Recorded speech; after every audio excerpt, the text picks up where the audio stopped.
Kembali di Perempuan Bicara, OTT Hakim Agung runtuhnya pertahanan terakhir pengadilan. Saya langsung ingin ke Mbak Almas. Mbak Almas, ini sejarah hitam ya bagi institusi mulia Mahkamah Agung Republik Indonesia yang kita cintai. Bagi Mbak Almas, kasus ini seperti sudah akan tercium dari misalnya katakan dari awal terpilihnya tersangka Hakim Agung ya, atau seperti apa Mbak Almas sebagai peneliti ICW? Silakan.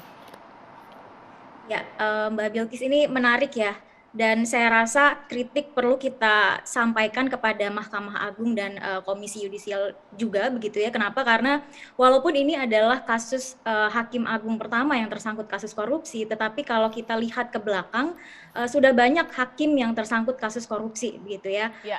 Termasuk misalnya di kasus-kasus jual beli perkara, suap penanganan perkara.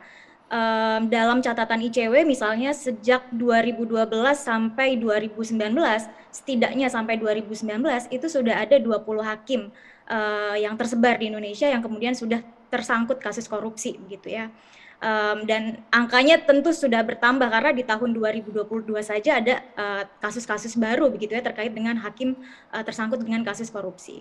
Begitu juga misalnya di Mahkamah Agung, ini sudah pernah ada satu kejadian yang sangat menghebohkan publik begitu ya, di mana pada saat itu Nur Hadi ya, sekretaris Mahkamah Agung yang kemudian tersangkut kasus korupsi dengan nilai suap yang luar biasa besar. Kalau ini tadi disebut berapa 2 miliar ya Mbak ya, 2,2 miliar dan 50 juta rupiah, betul. mencapai 49 miliar. Mhm. Sehingga ini bukan kasus korupsi hakim yang pertama, sudah banyak kasus begitu ya, termasuk di Mahkamah Agung sendiri sudah pernah ada kasus korupsi terkait dengan suap penanganan perkara. Kami mempertanyakan juga ini bagaimana pembenahan yang dilakukan oleh Mahkamah Agung begitu ya. Oke. Seharusnya setelah ada kasus tersebut ya ada pembenahan baik itu dari Mahkamah Agung termasuk pengetatan pengawasan internal maupun eksternal.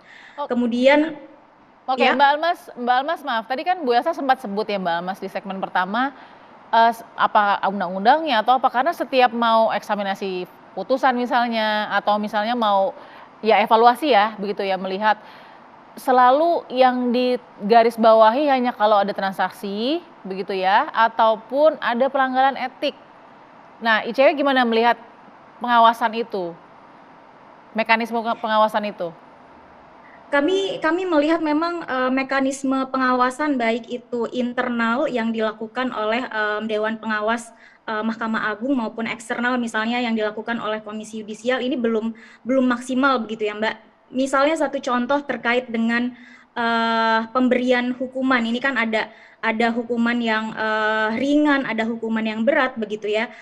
Sehingga perlu juga ada misalnya pedoman bagi hakim untuk kemudian memberikan hukuman tersebut, sehingga saya rasa yang penting untuk dilihat adalah tidak hanya terkait dengan yang tadi itu disebutkan, tetapi juga dilihat dari ketika ada putusan atau vonis-vonis yang janggal begitu ya. Dan misalnya perlu dilihat juga ini siapa nih hakim yang kerap memberikan hukuman-hukuman ringan kepada koruptor begitu ya, sehingga ada mekanisme mitigasi atau proaktif dari misalnya pengawas internal maupun eksternal itu sendiri untuk kemudian melihat apakah misalnya hakim-hakim tersebut kemudian ada potensi-potensi melakukan pelanggaran atau tidak. Jadi tidak hanya pasif misalnya menunggu laporan dari masyarakat dan lain-lain begitu.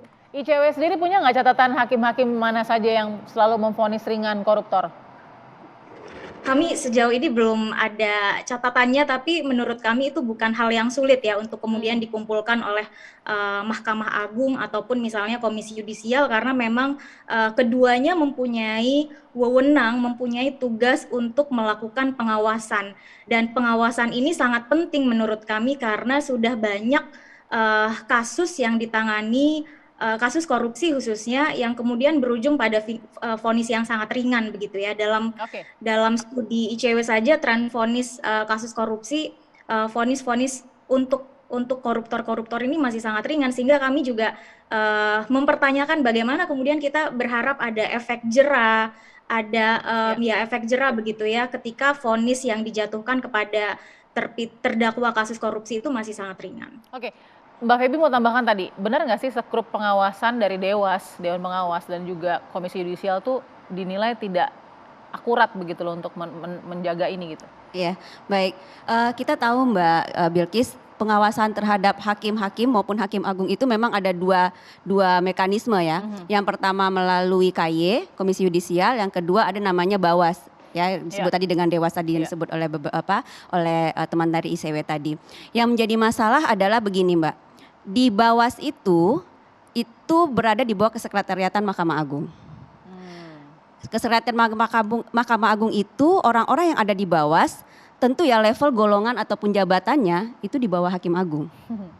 Ya Mbak, mereka bisa mengawasi hakim-hakim selevel pengadilan tinggi ke bawah, hakim tinggi ke bawah. Mungkin itu lebih efektif. Tapi kalau sudah menjangkau Hakim Agung, Mbak tahu sendirilah, ibaratnya kayak kasus Sambo gitu ya Mbak ya. Yang mengawasi itu adalah yang di bawahnya Sambo gitu kan. Gimana itu bisa berjalan dengan baik kalau itu levelnya Hakim Agung. Siapa yang mengawasi Hakim Agung? Ya tentu di dalam undang-undangnya adalah Ketua Mahkamah Agung. Ketua Mahkamah Agung sanggupkah dia mengawasi sekian Hakim Agung dengan ribuan kasus yang masuk di sana? Itu puluhan ribu kasus masuk di sana diawasi oleh yang namanya Ketua Mahkamah Agung. Bawas memang menjadi pengawas juga, tapi tadi kita tahu level mereka itu berada di mana. Ya mereka tidak independen kan, karena kan di bawah Mahkamah Agung. Itu yang pertama. Yang kedua bicara tentang Komisi Yudisial. Komisi Yudisial itu memang di undang-undangnya dia hanya bicara tentang KEPPH, Kode Etik dan Pedoman Perilaku Hakim. Artinya yang dia bisa periksa hanya kaitannya dengan pelanggaran etik karena memang undang-undangnya begitu gitu. Jadi mau kita bawa ke sana juga memang begitulah akhirnya dia ngomong. Kalau kita bicara tentang putusan, salinan putusan, putusan yang tidak bermutu, putusan yang tidak baik, putusan yang ilegal dan segala macamnya, mereka akan katakan ini teknis, ini masalahnya itu di Mahkamah Agung. Yang bisa mengawasi ya Hakim Tinggi, Bawas, Hakim Agung, atau dalam hal ini adalah Ketua Mahkamah Agung. Oke, jadi gitu. Komisi Yudisial yang harus diekspansikan begitu kewenangannya atau bagaimana? Ya, Mbak Feby?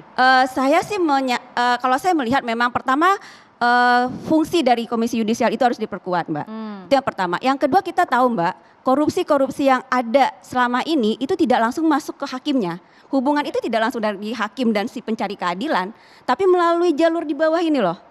Ya kan melalui panitera, melalui jurusita, melalui tukang ketik, melalui malah sampai ke satpam pun mungkin bisa masuk gitu ya kalau yang kita tahu.